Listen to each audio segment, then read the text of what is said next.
sa tayan at sa negosyo at nais mo ng pampaswerteng magbibigay sa iyo ng malakasang pag-akit at kaswertihan. Etong apat na to ang dapat na meron ka. Una ay dapat mong suot-suot itong Money Magnet Blessed Bracelet upang makaakit ka ng maraming customer at swerte sa anumang ginagawa mo.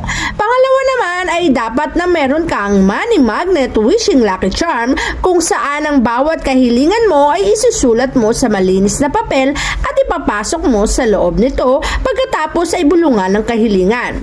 Huwag ka ring magpapawala ng Money Magnet Lucky Charm na dapat ay laging nasa pitaka mo upang dumoble ang kita mo.